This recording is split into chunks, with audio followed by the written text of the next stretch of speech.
Hey everyone, Neen here from the Hyperactive Bookworm, here to present to you the amazing and wonderful G Benson. Hi Gabby, how are you? I'm very, very good.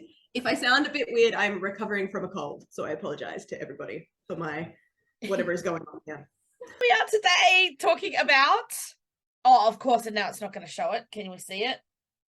It's the brilliance from the fact that they're in Hollywood shining Oh, out. exactly. So it's amazing. So it Exactly. is actually called Purposefully Accidental, which I keep getting wrong because that title, I keep saying purposely accidental.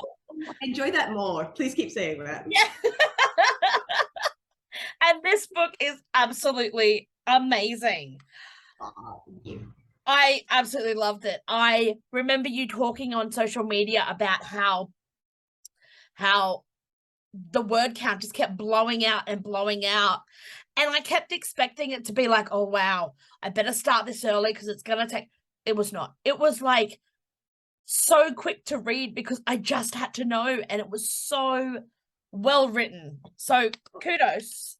Thank you. Really good praise. I'll just smile really awkwardly. Yeah. It's a bit like that, isn't it? I was worried about the word count though, because like even people who love a rom-com or romance, not everyone likes a really long book, and like not everyone has liked that it's so long, which is completely understandable. But I was trying to edit it and take things out, and just nothing. I mean, like I took out the odd scene, like, but nothing. I don't know. I just couldn't take anything out. It just took away something each time for me. Probably someone else like sitting there with a red pen like this. No, I going in knowing that it was quite a long book, I was shocked because every single scene adds something to the story or understanding of the characters. And I could not imagine anything that you could possibly take out. Oh, and I mean, thank you. That's always a relief to hear. Yeah. And I mean, if anyone, and I repeat, anyone suggests taking Hathor out, they're dead to me. Not a single scene was removed of Hathor. Hathor is a conglomerate of all the cats that I know, and just you can't remove Hathor from that book. I would like to bring her in much earlier, but there wasn't a scene where I could force her in. So see, like I don't make things longer on purpose. I don't. So I will ask, what did the end word count actually end up being? I won't talk about it. 141,000 words. Really? Wow. Yeah. It's a long book. It was, but like I really was shocked that I did not feel like it was that long at all. I'm so glad, because my final edit seemed to take me about 6,000 years. I was like, oh my God, Gabby, stop writing things. Oh, no. Oh my God, that's fantastic. So how would you describe Purposefully Accidental in 3 words? Oh, I love that you pre-send questions and I read them and then I don't process them. All right, 3 words. I'm going to say silly. I'm going to say, is heart-wrenching one word? Yes. Just to like counteract the silly. And the 3rd word, I'm going to say fun. Yeah. No. They absolutely work, because I was so blown away by, and I'm going to try not to spoil this for anyone who's silly enough who has not read it yet, but there's quite a traumatic history for one of the characters. And I was surprised at how much I still laughed in this book. And yet you handled the scenes when this was discussed and involved and so very respectfully. So it was this beautiful balance between, oh my God, my heart has just been squeezed, to like the next chapter where you're laughing, and it's such a relief because it's balanced so well. I'm glad the balance worked, because I went into this knowing I wanted to write a rom-com, because I hadn't since Who'd Have Thought. And Yeah. or really that's the only other one that I've written that is more of a rom-com, and I had a lot of fun writing Who'd Have Thought. And so I knew I wanted funny, but I also like had this idea of Madison and what she had been through. And again, I'll try and avoid spoilers for that.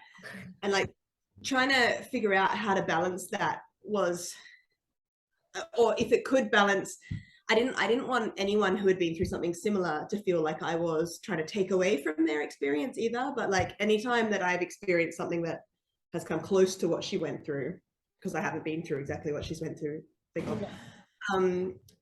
like, you know, you do need humor to balance that. You don't want to live in a pit, and like it's really hard not to spoil this.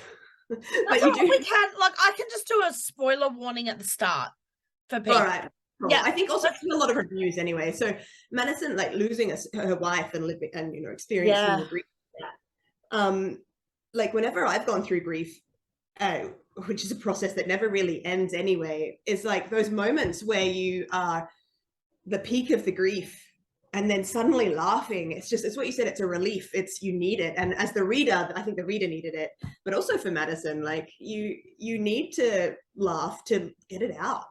Yeah, absolutely. And it worked so well. Like you never felt, how do I word this without it sounding like sort of bitchy, but you were never bogged down by her grief. It was present, it was there, but it was, yeah. And I loved how much she just thrived on someone being a bitch to her. It was the funniest thing, and I totally get it. Like when you do go through grief, like you said, like it's so frustrating having people handle you with kid gloves and acting like you're suddenly fragile all the time, and you just want to get back to a normal that you can handle. And it's really hard when you are surrounded by people who don't let you do that, who are always even so like people come with such good intentions, I think, but it's you need some normalcy because nothing else is normal. So you at least want your relationships with other people to be slightly normal. That's right. And I like absolutely it's hard. Like, of course, what do you talk to people about when you're like that? But from my own experiences of grief, you just want to talk about anything else, mundane things that are just reminding you that life goes on. Yeah. As horrible as that is, because it is such a, I couldn't imagine losing a partner in that way. It would be horrible. It was really emotional writing it because I was like, wow, just imagining this is like awful. Absolutely. Wow. But it was also, there's also the thing that I think that like, especially because it's 2 years on, which is also why this was easier to balance. I think writing a book where someone has just lost someone so important to them would be a whole other, I think balancing a rom-com with that would be nigh on, I wouldn't want to say impossible because someone will go out and prove me wrong with amazing but like it would be very difficult and absolutely. But it's also like this far on is which is something like Madison starts to do, is acknowledging that person and being able to like just drop a story about them because they were so important in your life, and being able to mention a story without then everything falling apart, being able to say like, oh, I remember when and this person did that, or I remember when they did that, or and being able to bring them up again as well and like, still breathe. Yeah absolutely. It was my, this sounds awful, but it was my favorite part of the book to write, was Madison's journey with all that, and where she started and where she ends. It's beautiful though. It's absolutely beautiful, her story arc with it, because it's not like she just kind of goes, oh well, that's done. She really processes it, and hello pussycat, I knew it. I actually have a question here for Gabby. That because Hathor, as we've mentioned, is just the coolest cat ever, so very cat-like, but your depiction of feline overlords is spot on, absolutely spot on. And yes, the question was, it makes me believe that you are owned by some of the terrors. So how many kitty cats do you have, and what are their names? The cat has magically disappeared. Yes. So I do. I have 2 cats. I actually had 3 for years, and unfortunately, lost one earlier this year. Not Oh, I'm lost. sorry. Yeah. No, that he was very chronically ill, and he was a foster fail because we fell in love with him, and we had him for 6 years, and he was a delight. And so I've had, and in Australia I had cats, and I'm currently ruled by 2 of them, and I find cats really, really fun to put into books because Yes. they just cause all kinds of random chaos, or you could just have them curled up in a ball, just chilling out, part of the scene. They're good fun. Absolutely. So what are your cats' names? Well, the orange one that was sitting here, his name is Kitten. Excellent. Yeah. His real name is Tango, but he has not been called that. It's because we had the other cat, Julio, the grey one that we had. He was like 6 when we had him, and we got Kitten as like he was left somewhere abandoned at 2 weeks old. And so we were always like, did you feed the kitten? Have you seen the kitten? Yeah. Can you the kitten? And it just kind of morphed into his name. Yeah. And if you say Tango, he'll have no idea what you're talking about. But he doesn't really have any idea what's going on at any point of time, to be honest. And the other one is called Tipsy because he was another one that we fostered with his brother when he was probably about 2 weeks old as well. And he just walked like he was drunk constantly. He just constantly fell over. He couldn't walk in a straight line. And he still to this day he'll just fall off furniture. He's just, oh my God. He's just a useless cat, but he's the most hyperactive one. So he'll like scale something and then just slowly just go. He's a bit special. Oh my God, that's fantastic. Oh, I love that. Oh, he recently just fell off. We've got these, which are meant to be fantastic for cats. yeah. And he recently just fell off. There was no reason or warning. Just fell straight off. So his name is Pixie. Well, I love that their names are completely in relation to their existence. Yeah, that's fantastic. I mean, it's what you gotta do. And there's actually a scene in the book where a cat steals a pancake. Yes. And that's from the other cat we had, Julio. My wife was sitting on the couch eating toast with ham. Yep. And like none of our cats come to our plates. I know some cats have an obsession with doing that, but none of our cats do that. And so she was really surprised when he came up and was just like sitting next to her and stuff. And she was like, oh, hi. And he literally just like swiped as fast as he could and flicked the ham off the plate, got back over him and just ran after it, grabbed it and ran away. And I was just, this was years ago, and I was like, I have to put that in, so I put it in. That's awesome. But yeah, the scenes with them, I'm just like, oh, it's so accurate. It's like you have to be someone who has had cats for a while, because even like the way they wake you just by, this demon pressure on your chest. Absolutely. And then you just whatever they want. It's cat life. Their way or the highway. I think it's kind of like when you read kids in books and you can tell when someone has had experience with kids and hasn't, with how they behave. It's the same with like certain pets and stuff. You're like, you've not had a dog when the dog is like snapped perfectly in the corner, never getting up and like annoying them or doing anything random. Yeah. 100%. Because cats, I mean, kids and animals, it's always fun and games. Yeah.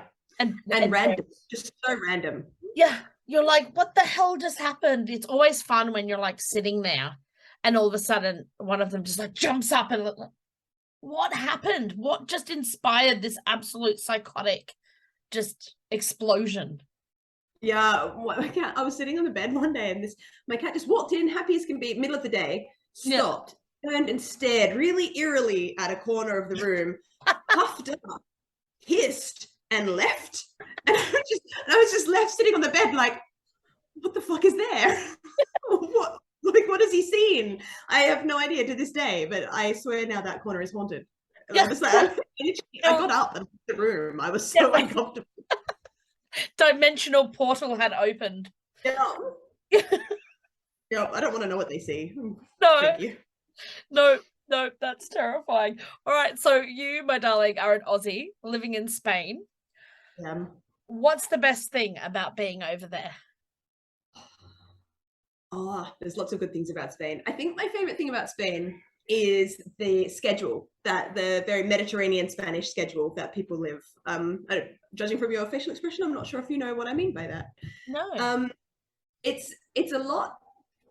It's a lot later. Like, for example, we eat lunch at 2 o'clock, 3 o'clock is very typical, and dinner is more like 8:30, 9, 10. Like, if you're talking weekends, it's usually 10 o'clock. Like, you'll be arranging to meet dinner with someone, they'll be like, cool, so we'll make the reservation for 10. And at the beginning, that was like, I'm sorry, what? But now it's really nice because, for example, for a long time, I was working from 4 o'clock in the afternoon to 10 o'clock at night. It's a very typical schedule for English teachers because obviously most people can't do their classes until after work. Right. And because of these hours, people work a bit later too, and have split shifts. And so I would leave work. I could have drinks with a friend. The whole street would still be just full of life at 10 o'clock. Wow. And when I was working in Australia as a nurse, I'd leave work at like 9:30 at night, and it was just, the day was finished. There was no chance of doing anything in the middle, especially in the middle of the week. Whereas here, you can always find, like, everything's open. It's not even you can find something open, it's just everything is open. It's great. Wow. And how long have you been in Spain now? 9 years. Wow. Yeah, it's a long time. That's almost a decade. God, it's like crisis. Let's talk about your book, hey? About that thing that I did. Yeah. Oh my God, I loved it so much, Gabby. Like, seriously, I laughed so much. And the side characters, your side characters are amazing. Absolutely amazing. Like, with friends like that, like, you just don't need anyone else. They are brilliant. But with all the books of yours that I have read, and I apologize, I haven't read them all. I think there's 1 or 2 I haven't read. But God, Neen, you're not making I know, fail. But all of your books have such an amazing ensemble of cast. Like, you feel like you know the best friends and the other characters just as much as you know the main characters. So, are we going to get stories of any of your side characters? There are no plans for that. Oh, see, you're breaking my heart, Gabby. No, I'm sorry. And people ask this quite a bit, actually. And it started from my first book. There's a character called Kim in All the Little Moments. And it's just, I asked about her. I get asked for Luce and Who'd Have Thought. And Luce is awesome. I would love to write them a book. But and now this one has started. And the thing is that when I finish a book, you're done. For me, yeah, I'm very done. And I really admire people that can keep universes going, because also I think I might get intimidated with the idea of writing a second, and it's a massive letdown. Yeah. So in Purposefully Accidental, do you call it PA? I call it PA. Oh, cool. Excellent. I can't say it. It's my book and I can't say it. Oh my God, I love that. Okay, so in PA, you have the absolute most brilliant representation of neurodivergence. Was this something you had planned for the character, or did Madison sort of just give you no choice? It was a little bit of both. So like, I'm on a bit of a process at the moment, which is really hard living in a foreign country with the language isn't your native language, of getting an ADHD diagnosis myself. And so, like, obviously I don't have a diagnosis yet, but I think there's a lot with stuff that is neurodivergence, of being able to understand yourself and what's going on with that. Anyway, that's a whole other conversation. But like, I really, like, over the years, just like, sometimes you're reading things, you're like, oh, that's funny. And then like, you're like, wait, that's an ADHD thing? That's an ADHD thing? And like, it just kind of keeps happening online a lot on like stuff. And then the more you research, I think you can get an idea of what's going on. And so like, I've wanted to write a character that basically had like my quirks in it, my stuff with how I deal with it. So Madison is a bit of like vulnerable for me in that, because a lot of that stuff is my stuff, or and like how she manages it, especially, and how I've like had to manage, because of not having a diagnosis, having to manage an ADHD.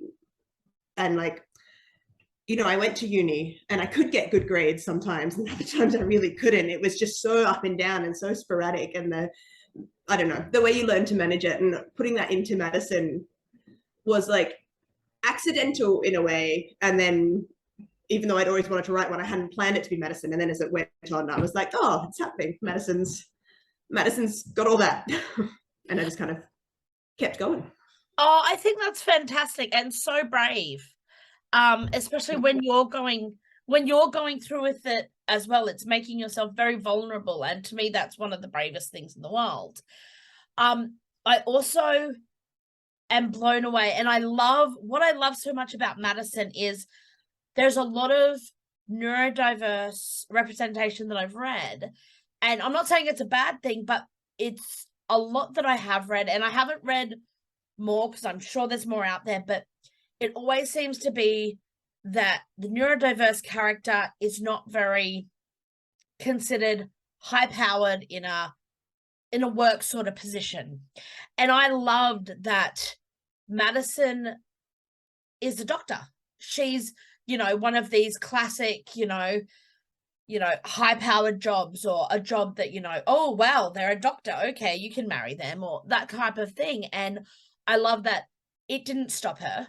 She's found ways that she can make sure that she doesn't, you know, fall behind with her work or stuff like that. And she just has to do it differently. But it hasn't stopped her from doing what she wanted.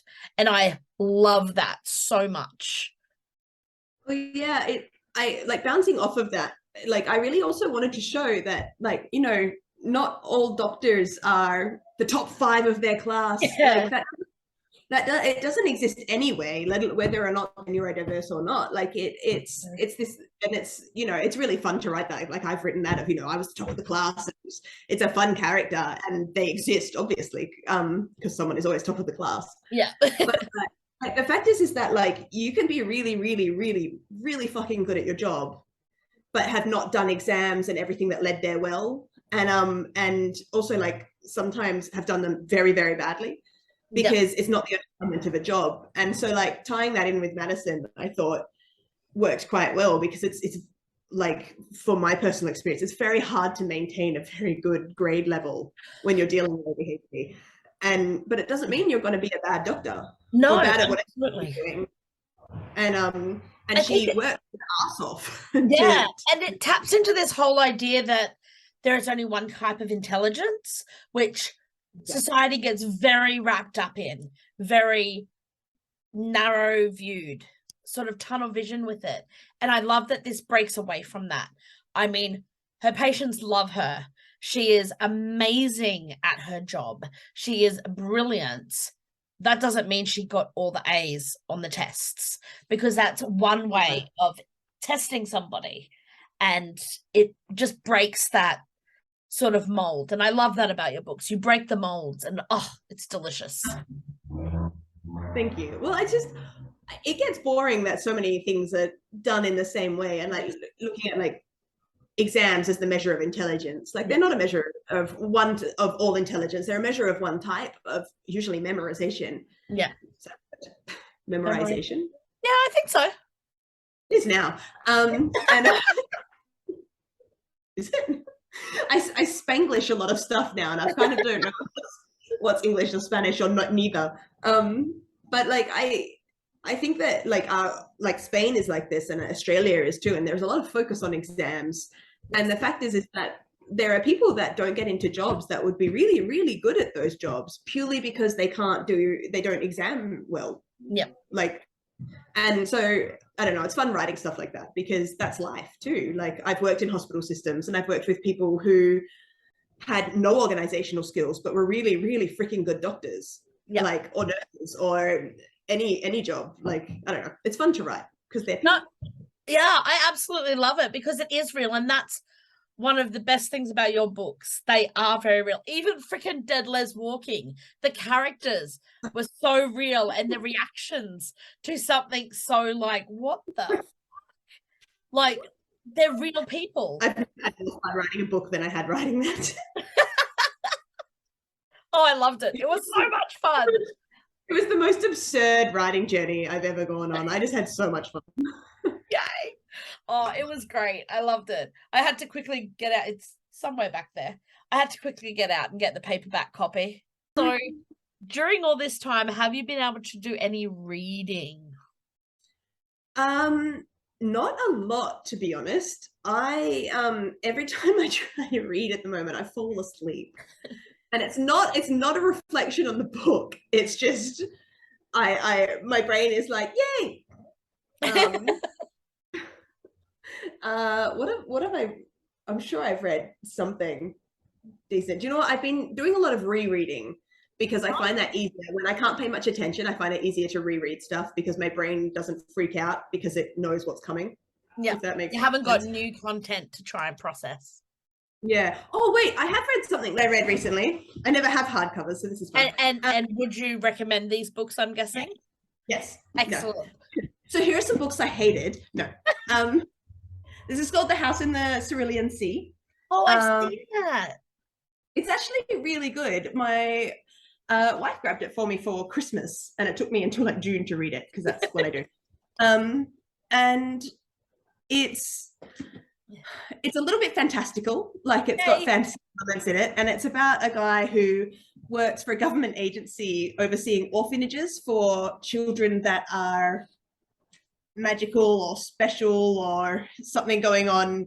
Yeah. And he's sent to a house that is particularly problematic, and it is, you know, ran by a mysterious other man who is glorious or something. Anyway, the book is really fun. It was not what I expected at all, and it had a very like Terry Pratchett element of humor, which I enjoyed a lot. I would recommend that. Excellent. And this book was bought and sent to me by the lovely Wendy Hudson, because we do book exchanges. And oh, yay! Cantoras in there. And sorry, my cat's come to visit. And it's set in Uruguay in the 70s. Ooh. And it kind of like then, I think it goes over like 30 years. Wait, oh look, here's a blurb. 35 years. And it's a group of women that find like a shack on a beach, and they're all queer, the women. Ooh, and fabulous. It's how they go through this horrible regime that's going on in Uruguay, and how their lives evolve over those 30 years with their queerness as women, as people from Uruguay. It's, I don't know, it's really, really good. I would recommend this book wholeheartedly. But a heavier sort of book? It is definitely heavier. Yeah, it is heavier. There are some elements in there that people should check out for like trigger warnings and stuff for them. But it's nothing goes into any deep detail or anything. Okay, cool. I normally avoid certain elements of books, but this one I had no problems with personally. Excellent. There's 2 books I've read, but they were back in like February and June when my brain still functioned. Now I'm just now I can't read anything anymore. Thank you so much, Gabby. It's been so great talking to you. Hi, Pussycat. That's all right. Let him be there. Just for everyone watching, where's the best place to find all things G Benson? Probably my Twitter would be the best place. I'm most active on Twitter, or my webpage is kept up to date somehow. I do manage to do that most of the time, which is just g-benson.com. Excellent. I will make sure I put those links down in the comments as well, so that people can come and find all your glorious books and read more about PA, because I love that book. It was absolutely fabulous. And I enjoyed it. Yeah, I really did. I did. Is there any plans on doing audio for it? I kind of have to wait to hear from them rather than reach out myself. So I would absolutely love this to be on audio, and if it gets the opportunity, I will 100% take it. Definitely. Oh, that's fantastic. Oh, I really hope so, because I think it would be smashing on audio. Cat's butt. We love a good cat butt. Sorry, everybody. Well, thank you so much again, and I can't wait to chat. Another Thank excuse you to for chat. having me. Yes, we'll do it Sorry. again. Yes. All right. Hey, it's me again, Neen Cohen, aka the Hyperactive Bookworm. I love being able to talk about books and writing and reading, and I love doing these. However, it does take me time and energy, and any support would be highly appreciated. If you like the videos, please don't be scared to hit like or to comment on them. All subscribers help toward keeping my passion projects going. You can also support me by buying me a coffee, and the link's down below. Thanks, y'all.